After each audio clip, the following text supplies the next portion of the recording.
हिमाचल प्रदेश में 3 विधानसभा सीटों और 1 लोकसभा सीट पर 30 तारीख को उपचुनाव होने वाला है और इस उपचुनाव के तहत अंतिम प्रचार की जो तिथि है वो जो शोरगुल की जो प्रचार की तिथि है वो बंद हो चुकी है और इस हालांकि इन चुनावों में 2 प्रमुख दल ही आमने सामने हैं, लेकिन तीसरे दल के रूप में यहाँ कई शक्तियाँ बीच बीच में उभरने का प्रयास करती रही हैं। उनमें शिवसेना भी रही है, आम आदमी पार्टी भी रही है और इस हमारे साथ आज बातचीत के लिए मौजूद हैं शिवसेना के प्रदेश अध्यक्ष शिवदत्त वशिष्ठ जी।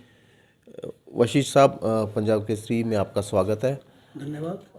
और सबसे पहले मेरा ये सवाल कि इन उपचुनावों में आपकी पार्टी ने भाग नहीं लिया, तो क्या कारण रहा? हाईकमांड के आदेश के अनुसार हमने जो है मध्य चुनावों में भाग नहीं लिया और इसके लिए हमें आदेश किए गए थे कि आप इन चुनावों को देखते हुए आगे जो है अपनी रणनीति जो जनरल विधानसभा चुनाव आते हैं उनके लिए तैयारी करें। तो इन उपचुनावों में जो आपके जो समर्थक हैं तो उनके लिए क्या किस प्रकार की रणनीति भेजेंगे? किसी विशेष पार्टी दल को वो समर्थन करेंगे या किस प्रकार का उनका रोल रहेगा आपकी पार्टी? इन चुनावों के लिए मैंने अपने जो कार्यकर्ता थे उनको कह दिया था कि आप व्यक्तिगत रूप से किसी भी अपना पार्टी के साथ किसी भी उम्मीदवार का समर्थन कर सकते हो, पर उसमें ये ना हो कि हम शिवसेना इसका समर्थन करती है। मतलब इन उपचुनाव में आपकी पार्टी निजी रूप से समर्थन के लिए तैयार होगी, इसमें पार्टी के तौर पर कुछ नहीं होगा, निजी रूप से कोई भी समर्थक किसी को भी समर्थन दे सकता है। कार्यकर्ताओं को खुली छूट दे रखी थी कि आप किसी को भी समर्थन दे सकते हो, पार्टी विशेष को नहीं। तो ये बताएं, इन उपचुनाव में तो ज़रूर आपकी पार्टी ने भाग नहीं लिया है, लेकिन आने वाले विधानसभा चुनाव में भी लगभग 1 साल का समय ही बचा है, तो उसमें किस प्रकार की आपकी रणनीति रहेगी?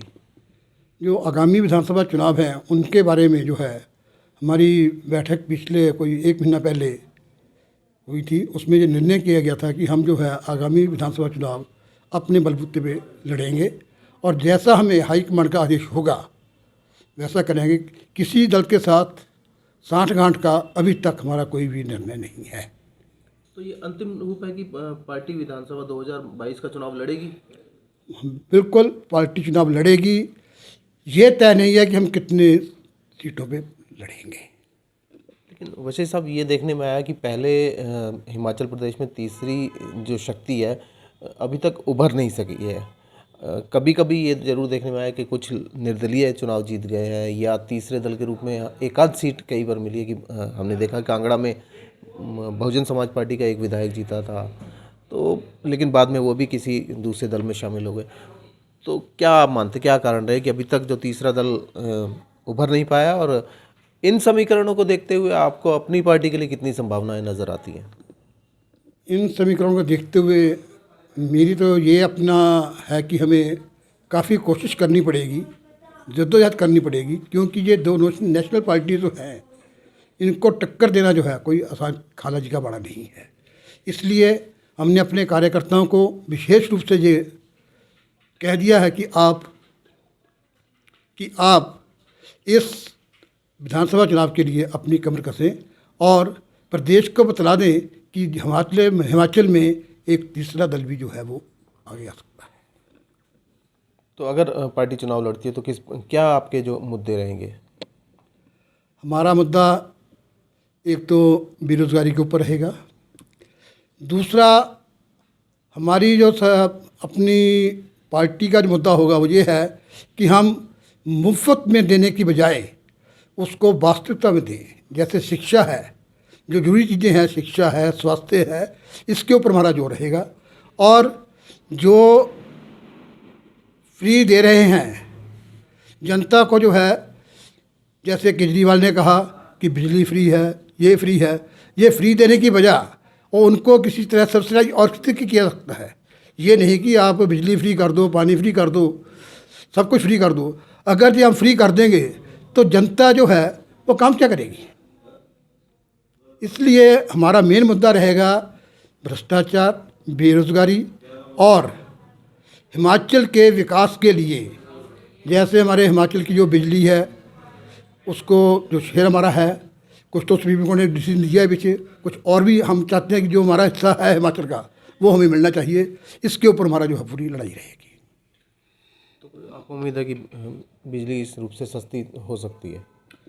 अगर ये चीज़ आ जाए, आज तक किसी भी सरकार ने इतना जोर नहीं लगाया। जब मैंने पिछली बार इलेक्शन लड़ा था तब भी मैंने यही कहा था कि जो बिजली का हिस्सा है उसको हम वापस लेने के लिए पूरी जद्दोजहद करेंगे अगर हम चुनाव में जीतते हैं।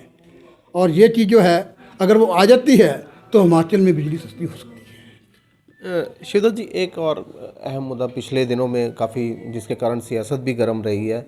हिमाचल प्रदेश को वीरभूमि कहा जाता है देवभूमि के साथ साथ, और क्योंकि भारतीय सेना में हिमाचल के बहुत अधिक सैनिक हैं और भारत काफ़ी प्रतिनिधित्व करती है भारतीय सेना का हिमाचल के लोग। तो पिछले दिनों जो यहाँ से मंडी लोकसभा सीट से जो कांग्रेस प्रत्याशी का जो बयान आया था कि कारगिल युद्ध कोई बहुत बड़ा युद्ध नहीं था, उसमें सेना ने कोई बहुत बड़ा काम नहीं किया, तो उसको आप किस रूप में देखते हैं अगर हिमाचल के कुछ सैनिकों के नज़रिए से? मैं इस बात से बिल्कुल भी सहमत नहीं हूँ कि कारगिल युद्ध युद्ध नहीं था।